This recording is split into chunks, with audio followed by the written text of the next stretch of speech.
3, 2, 1. Here we go!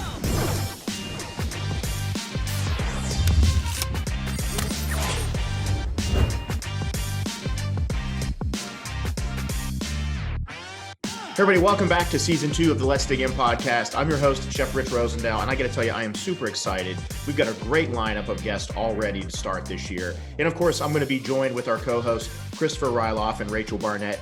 And season 2 has a great lineup. Our first guest is going to be Christian Andre Pettersen. He represents Team Norway and was the winner of Bocuse d'Or Europe. As all of you know that follow the culinary competition world, the Bocuse d'Or is one of the most grueling, it is the most grueling cooking competition in the world. And I competed in that in 2013, and the competition just goes on. And some of the best people, best chefs around the world compete in this competition. And Christian was a great conversation. We learned about what his inspiration was and what is it about Team Norway that they literally have dominated for years. In fact, they are the winningest team of anybody to compete in the Bocuse d'Or. It is Team Norway. So what is in the water out there? We wanted to find out. I hope you enjoy this episode. Without further ado, let's dig in with Christian Andre Pettersen. So, Christian, if you would, could you tell us a little bit about yourself and a little bit about the Bocuse d'Or? I mean, in the United States, people know of the Bocuse d'Or, but certainly I don't feel that a lot of our listeners and even just the general public, they're very familiar with like the Food Network and a lot of those competitions, but not everybody knows about the Bocuse d'Or. If you can kind of give us a little bit of background about that and your background as well. Yeah, so I was born in the north of Norway, but I moved to the west coast in 2007. And I started my apprentice time at Charles Chessem. He won the Bocuse d'Or in 2003. Oh, yeah. So since I was 9 years old, I always knew that one day I should be in the Bocuse d'Or. So I knew that doing my apprentice at Charles would maybe take me closer to the goal, and I'm sitting here now, so I probably have done some good choices about my career and how to go to the Bocuse d'Or. But the Bocuse d'Or is really complex. It's the world's biggest chef competition, and it's founded by Paul Bocuse in Lyon, France, and it's a grand finale with chefs all over the world, and they also have these continental competitions before the grand finale, like we had in Europe in Tallinn in 2020 in October. And that's the one that you won, that you had, and how you got selected to represent Norway, right? Yeah, so I won the European final in last year in October, but in a normal world we should be 20 different countries, but I think we just were around 18. 2 of the countries had to cancel it. Wow. And the top 10 of the European qualification goes to the grand finale. Got it. So I know there's been a lot of changes over the last year with the Bocuse d'Or because of the pandemic and really so many other things in our life. When will the next Bocuse d'Or actually happen, and is it still going to take place in the same venue? So the Bocuse d'Or, it's supposed to be 29th January this year, but as everybody know, it's postponed. So the new date is 2nd to 3rd June. And I hope it really will be this date, because you never know. It's hard planning, and it's a pandemic going on, and these venues and competitions is a lot of people coming in and from different countries. So I hope the time will be, and time will show if it's gonna be. So you're saying then that it actually still is going to be this year, just pushed back until June? Is that right? Yeah, it's postponed until June, first week in June. Wow. Okay. So it's really not that much time, I guess, if you really think about it. I mean, I'm sure, and again, I'm, thrilled that you've been able to make some time to talk with us, but I got to imagine you're probably super busy now just trying to get ready because, the time goes so fast and, June's right around the corner.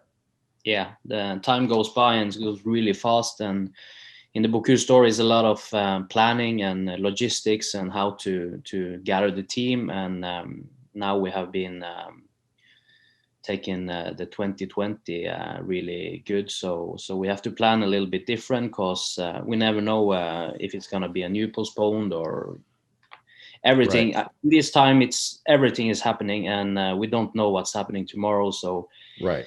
You're living a little bit on borrowed time and you don't know how tomorrow will be. Right. Have they done any like safety precautions as far as COVID guidelines that would change the structure of the competition? So the European final last year was really, really well organized. We had to do several tests about this COVID, and we had to live on each floor in the hotels and have to be in lockdown before all the test results were there. So they took it really, really serious about this test in the Europe final, and we had to sign a lot of papers, and so it was really, really strict. And I always go with the masks, except candidates who were in the kitchen of the competition day. It was really, really nice organized. Oh, that's great. So, so Christian, a lot of people, they look at this competition, a lot of chefs that know about it, and it's intense. I mean, you look at it from somebody like the outside looking in, it's almost like intimidating, and it's such a big commitment. What do you think? Why do you think for you, what's the drive? What is it that inspires you to want to put yourself through this grueling competition? I think it's, I have some reasons. Reason one, I have dreamt about this since I was 9 years old. So in the late years, it has been an obsession. I came from the Bocuse store first time with the bronze in 2019. And I remember, fucking hell, it wasn't the bronze I should take. It was the gold. So I always aimed high. And my father died in 2013. And my last promise for him was to win the Bocuse store one day. Oh wow! So the lately time it has been an obsession, but I think also it's passion for what you're doing. It's a lot of love and respect of what you're doing, and I have a fantastic team, and I got the privilege to meet a lot of people. If I haven't been in the Bocuse store, I wouldn't have sitting here and talked to you guys and meet you. So you meet a lot of people, and you got a lot of inspiration all over the world. Absolutely. What sparked your interest at 9 years old? I remember Terje Ness. He was a participant. He was the candidate of Norway in that time when I was 9 years old. And I remember my father was so proud that Norway has won the gold in the Bocuse store when he was back in the days. And I can imagine, and I can always see my smile of my father when he took that gold. So I decided at that time that one day I'm gonna make him as proud as me as in this competition. That's amazing, and to see where you are right now, it's even better.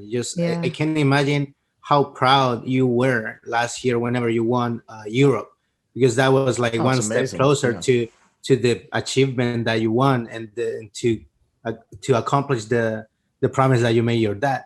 How has the pandemic impacted your training? Every day, can you train as you usually train every day, or you have to change something? How was that? What can I say? It was fucked up, the 2020. Everything was fucked up in 2020. But it was really tough. The most tough about the training was that you have the year before 2019, you have planned the whole year for 2020, which date you are doing training, which date you are being with your family, which date you are being with the sponsor events and things like this. And then the pandemic took over, and you have to postpone the competition. You have to postpone your obligation to the sponsors. You have to postpone the family time. You have to postpone everything. So it took enormous time planning how to give the most best of the training with the team, because I have a team with me and they have taken off from the work, so they are here helping me, and to plan with every team member and with their work aside, it's really tough. You don't know what the next day will bring. Would it be a new postpone? Would it maybe be the day? Would the pandemic suddenly go over? What will happen? So we had just to think about the task and just train and just think about the happiness of our task and just push it from there. And then just always be prepared mentally for what's going to happen next day, of maybe it's going to be postponed or something's going to be an issue or something. Right. It just seems like things are always, I mean, with this last year, things are just always changing. You never know what's going to happen. What do you think is going to happen to the fine dining scene? I see a lot of restaurants, fine dining restaurants, making this takeaway menus, and of course they cannot have any guests. But I think eventually, hopefully when this pandemic is over soon, people are more appreciating going out eating, because I know people are in lockdown at home. They cannot meet so many people. They have to be with the distance. And I think people are more appreciating the time they have with each other in the restaurants, and having a good meal with a glass of wine and things like this. So I think when everything is over, I think people will really enjoy and appreciate the restaurants. And I think also restaurants at this time maybe also find some good solutions to maybe have a takeaway on the side, so they can have extra income for times ahead when it's bad months, like maybe in January, February, people are not eating so much outside and things like this. Right. Chef, which one is the dish or dishes that you feel like really, really proud that you have presented either for Bocuse or Europe that you just won it, or in 2017 that you placed third in the podium? So I'll think the egg dish in Europe 2018. That was a golden egg, right? Or something like that. The golden egg. So probably that was the most dish I appreciate, because it was simple, but it was a lot of techniques in a simple recipe, and it's always about highlighting the product and making it better, and it's always about the flavors. But I think this dish was just like spot on everything. Can you describe a little bit that how you made it, or how you got inspired to make that dish? Yeah, so the dish was basically what's the best about the egg. So we had a lot of ideas coming up with the team. Yeah, scrambled eggs with truffle is nice, and a poached egg is really good. But we wanted to have the clean shape and to represent and have respect for the ingredient, what it was, so you can see, okay, this is the egg, here is the main ingredients. So we want to highlight this. So we pressure cooked the egg So the white outside was really hard, and the yolk inside was just juicy. And then we injected with green oil inside with a small syringe and dusted it outside with mushroom and gold dust. So when they opened the egg, the green oil with the floated egg yolk just mixed together and gave it a really nice flavor against the yolk, because you get the green chives flavor against the yolk. That's awesome. Wow, that's so cool. Really cool. Yeah, and also too, I think your coach at the time, was that Gunnar? Yes. So okay. Gunnar Vannes was my coach back in 2018 and 2019. And I don't know if we've ever if he told you about it, but I actually went over to Norway. Oh man, it was like over 10 years. Yeah, I went over there years ago before I competed in the competition. But I think that says a lot about Norway and the talent that you have there. I saw from competing on the Olympic team that you guys really had a great structure and very innovative. And I wanted to go over and they were gracious enough to let me hang out for a couple of days. But that was before the United States really kind of finally got their program together. But it was awesome. And yeah, he's like, you've got a great coach there. And, it's easy to see why you guys just do so well. You really just excel. I mean, there's a lot of talent, but it seems that you also kind of pass that on to the next candidate. You have a good support structure, it seems, because a lot of the same people have kind of stayed involved. So that's impressive. Yeah, we have a good, we have a small community, but a really strong community. And it's always like some of the team members are a younger generation. So 4, 5, 6 years ahead, you maybe see them in the Bocuse store. So we have a good structure about this. What would you say, like, is there any advice you would give to somebody that maybe is a young culinary student and they want to compete in the Bocuse store? Like, what kind of advice would you give to them to kind of to get to where you are? I think you really have to prioritize your time.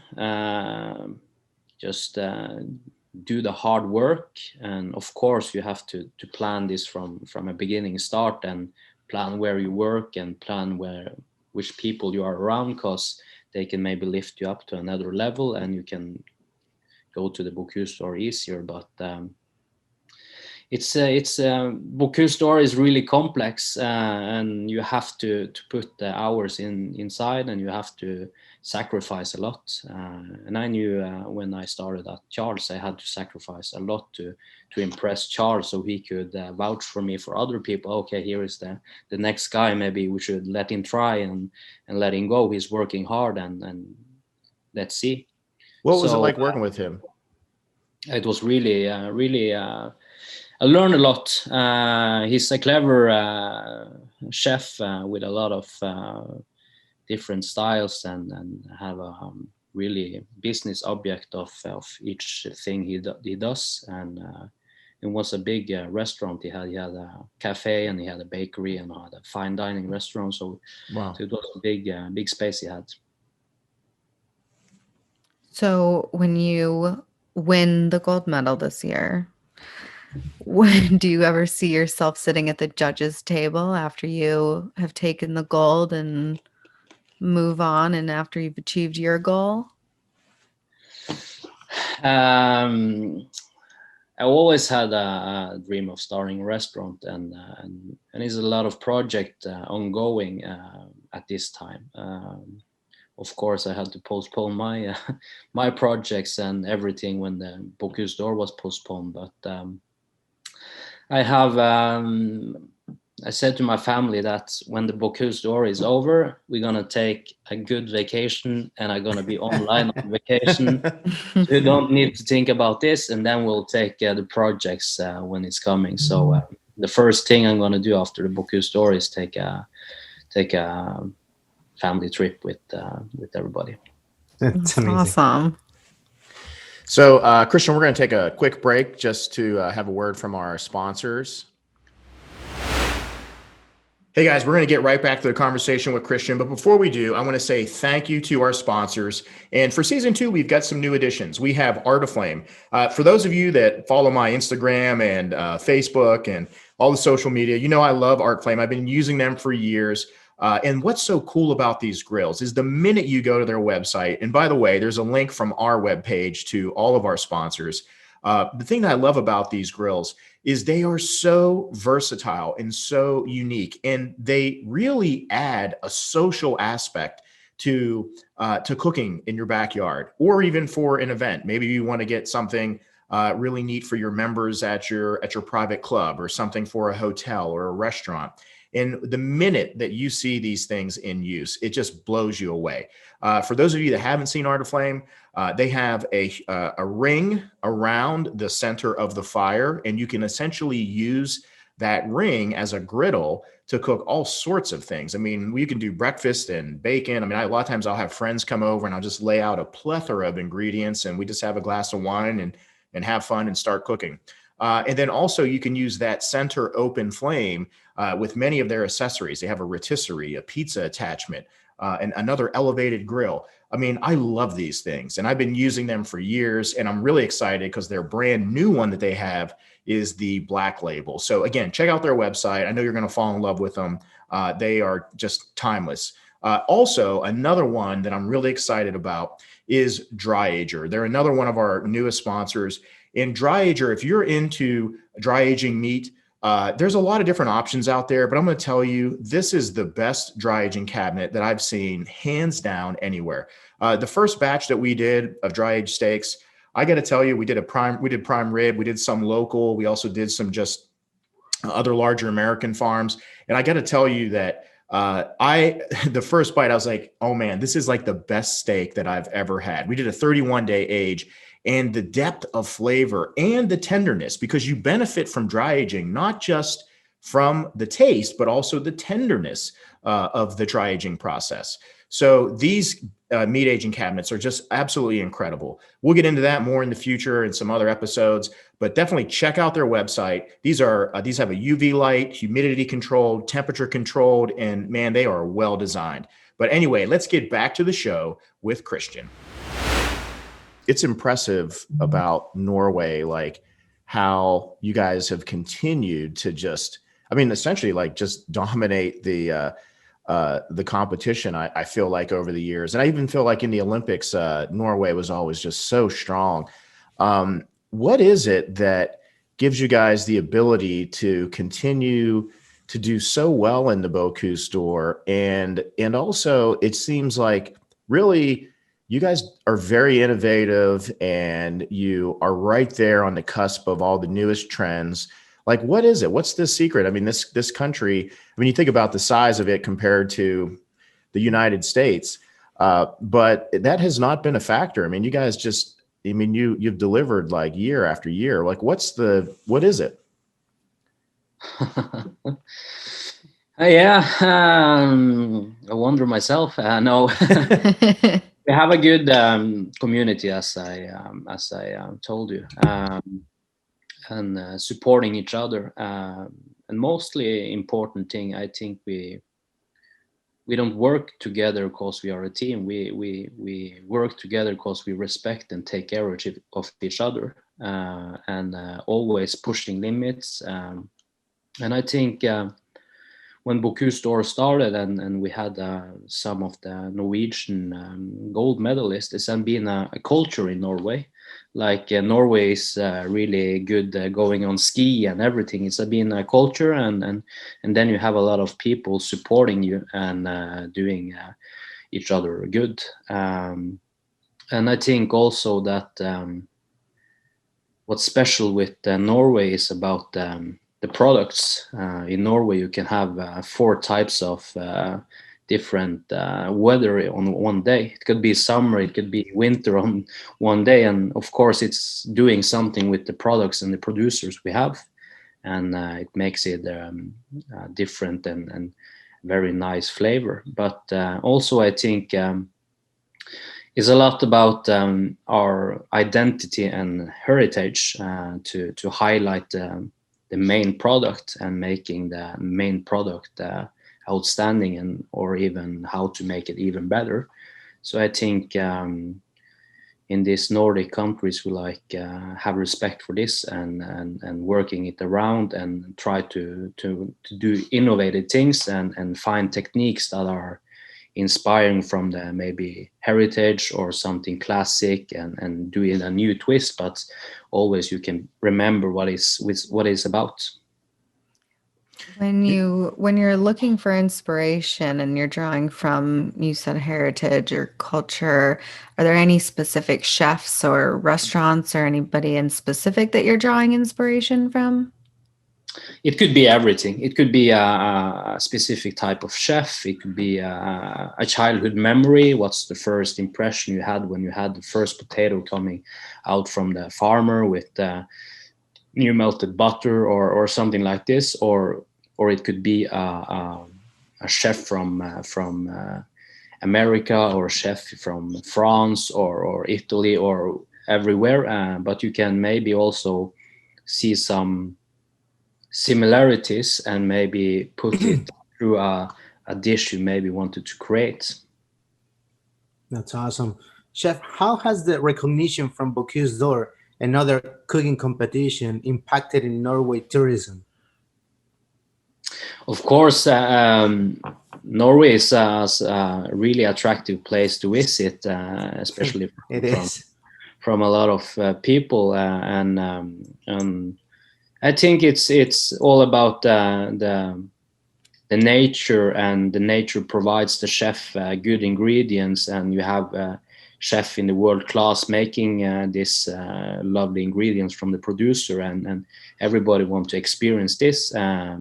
So of course it has been a nice impact with tourists coming to Norway and want to see this one.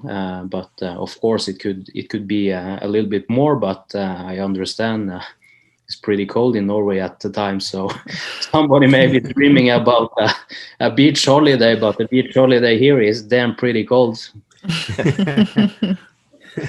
Yeah, I've seen the pictures and everything. I have friends that they have been in Norway, and it's beautiful. The landscape and everything is just amazing. It's really raw. Yeah.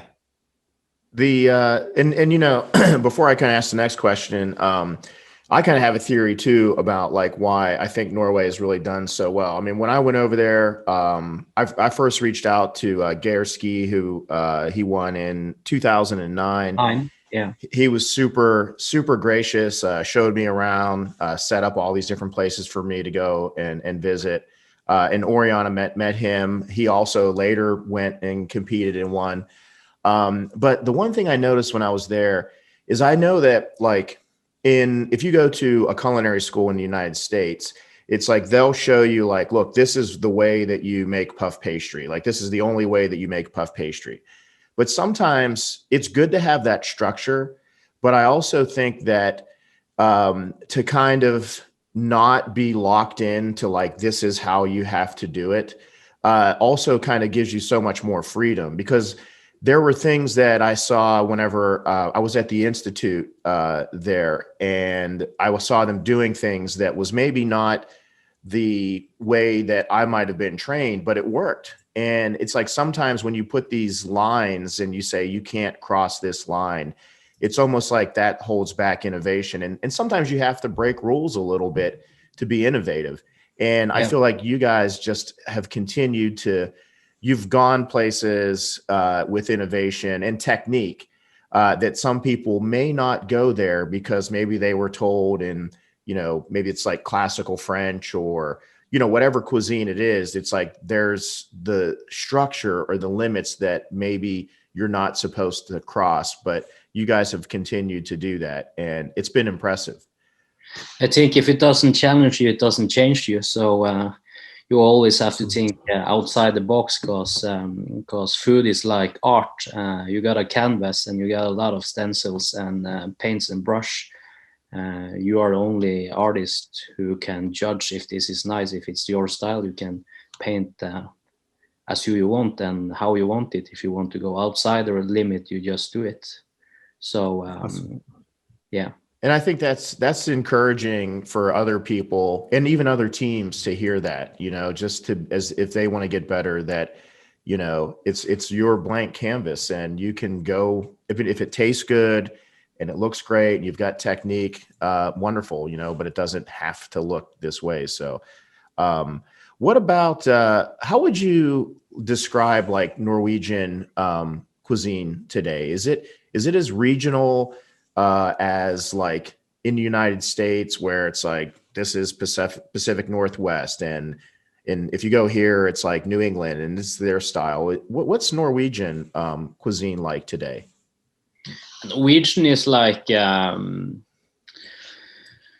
it's like you have some regions in the north and the south and the east. They have their small specialities, and like in Christmas, if you are in the north, they maybe eat cod in the Christmas evening, and if you are in the west, they are eating lamb. If you are in the south, they're maybe eating pork or something. But it's a little bit mixed about this. But when everything comes to one, it's all about the tradition and heritage, and of course the products around the coast of Norway. We share the same vision and the share passion of love inside this one, and the food is really simple. It's bringing the main ingredients to its best and using the products around it to create good flavors, and it's always in Norway that the flavor is double points, and it's all about the flavors and the products. I think that what you mentioned when you were talking about the egg is a perfect example. And for any other Boku store teams that are out there that are listening to this, or culinary Olympic teams, I feel like what you were saying about highlighting the product and that egg, I mean, the way you described it sounds so impressive, but it's simple too. It's like you found the way to like have this impact from the dish, but it's simple, but it's so innovative. And I think sometimes in culinary competition, it's really easy to do things just because you're trying to do a technique, but sometimes it can just be one simple technique, but you really kind of highlighted the simplicity of the dish. And I think a lot of other competitors out there, they need to look at that and understand like that should be the driver for the dish, is like, how do you really highlight that ingredient? I mean, that egg, I mean, the way you explained it is just, I think a lot of people can learn from that. Yeah, I think like the egg was big succeeding. And that's an example of, it was just a poached egg, but you worked around it. You covered it with mushroom and gold, and you filled it with the syringe with green and lavish oil, and that was it. That's the egg. And I think often people maybe go to the trap. They are thinking more advanced but less flavor, and that's my philosophy of cooking. It's all about highlighting the product. What's the best flavor and what's my memory of the first with this product, and then work around it.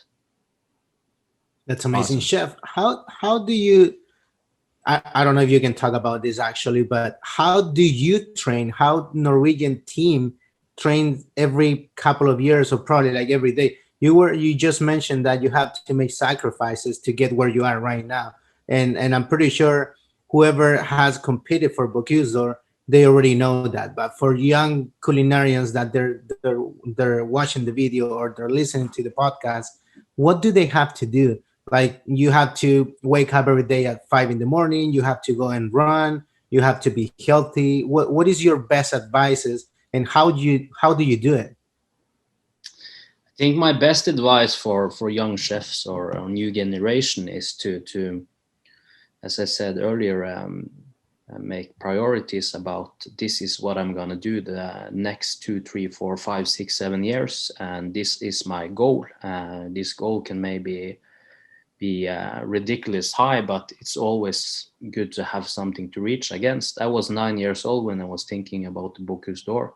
Wow. And this is my second time in the world final. So nothing is impossible. The impossible takes a little bit more longer time. But I think create a team around you with good friends, family that supports you every time, even in the low times and in the high times, and start training with flavors and what you're doing with the products, and just prioritize the time. If you are training, and if you don't have so much time with your family and friends, okay, prioritize the time with them when you first have the time. But I think to succeed with this one, you have to have a team around you that are mixed with family and the best friends and the best supporters you have, because then you go around them all the time and they are making you better because they want everything the best of you. Right. How big is your team? So my team is on the kitchen, we are maybe 8 people.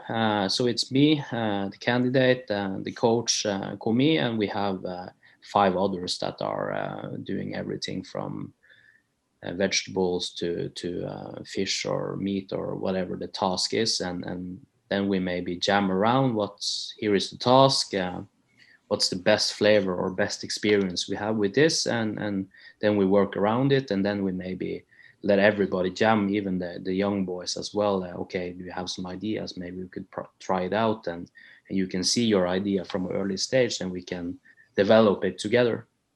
Right. That's awesome. Are you open, or the Norwegian team is open to, for example, if you have young culinarians sending you messages on Instagram that they want to go and train with you or be closer to you to see how you train and get inspired? Are you open, or the entire team is open to receive people from other countries, or is just about like young culinarians from Norway? Oh, we have been. We are in the last year. We were helping a lot of people from other countries with ideas and how to do different techniques and things, and give them some advice or maybe share a recipe that we did. But we are really strict when we are training. Okay, when we are training to world final or European final, what it is, it's like this is the team, and it's collaborated with all Norwegians. But last year we were helping a lot of countries around who was asking for advice. That we are really open against. What part of Norway are you in now, Christian? So I'm in Sandnes. It's 20 minutes outside Stavanger, so it's in the west coast. So it's about 1 hour with plane from Oslo, the capital. Okay. Nice. What are your primary goals for this year, and what other projects can we expect to see from you? I mean, beside everything that you have for Bocuse, and that you just said, probably after Bocuse you're gonna take a couple of weeks or maybe a month of vacation with your family. But what else can we see? Just to say something, a book maybe, or something else? Yeah, so I have, besides the Bocuse d'Or, I have some projects going on that I want to create and do when the time is in and the pandemic is over and we can live a normal life. And it's making a cookbook and starting a restaurant for myself, and have a collection for people to enjoy at home. Nice. Have on the table or in the kitchen or something like this. Awesome. That's exciting. If before you come out with your cookbook, do you have a favorite cookbook? I think 11 Madison Park had a really nice cookbook that inspired me. A lot of nice pictures and a lot of respect for ingredients and things. And I'm looking forward to see Franzen's cookbook from Stockholm when it's coming out, and also Maemos in Oslo, the 3-star Michelin restaurant. It's a really nice cookbook. Christian, how are the restaurants doing over there? I'm just kind of curious. Like, over here in the United States, obviously, like so many places have been like shut down or locked down, or they're just doing carry out. Are things kind of starting to improve with the pandemic, or where are you guys at right now with that? Right after the New Year's Eve, it was a lot of restriction coming to Norway. It was almost full lockdown. It was closed everything about the alcohol serving in the restaurants. The restaurants could just have food but no alcohol, and mostly of the income is about the alcohol. So I see a lot of restaurants is struggling, and it's quite tough this time. I don't know how it's gonna work with the restaurants that are really, really on scratch now. And I hope the government maybe will come with some package that could help the restaurants. But it's tough, and I see is a lot of takeaways around. People are making package for people to take home, but I don't think it's enough. It's you're living every week on maybe next week is gonna be more restriction or maybe less restriction. So you cannot plan anything, and you have a lot of you have a big team. How do you do with the team? Should we say they can have off time, or should they go in the restaurant? Or so it's hard. It's a fucked up situation. Yeah. Totally. Well, Christian, I know we want to be respectful of your time, especially, you're over there in Norway, and thanks for making time for us. And I know you got tons of training, so we're going to just, if they have any additional questions, but I'm just going to, I'm going to have one more question for you, but also, I also wanted to say that we started doing these podcasts kind of in the midst of the pandemic, and it's been a great way to connect with people. And also, we feel like a lot of the listeners are looking for things to kind of inspire them, because it's been a hard year, but honestly, we get inspired too. And I got to tell you, I mean, I just, and I didn't realize the backstory of like how you wanted to be doing Boku store when you were very, very young. And also the story with your dad. I think it's so inspiring. And to go to the Visit Norway website, which they use for tourism, and you're on there, I think it's so cool. And those are the stories that are real stories, and they inspire people. I think it's just a great thing. So congratulations on all the success this year. And man, I know you're going to do an incredible job. And, we're so happy for you, and it's going to be awesome to kind of watch you compete. My last question would be, where can people find out more about you? What contacts can they use? A website or Instagram? So thank you very much for kind words. I really appreciate it. And I'm mostly at the time at Instagram or Facebook as well, but Instagram is more about the picture of my tour to the Boku store and what's around it, and sometimes how my life is private at home. So maybe this is the most best platform to see more about me. Awesome. That's great. Chef, one more question. Do you have any hobbies beside cooking, or beside just focusing on Bocuse d'Or, that you have been doing that since 9 years old? So I truly like fishing. I really love fishing. Going outside the coast of Norway, it's totally silence. The nature, the fresh air, it really makes you happy. Besides this, I appreciate every time I have around the dinner table with family and friends with a good meal and a good glass of wine, and just talk about everything and anything. That's great.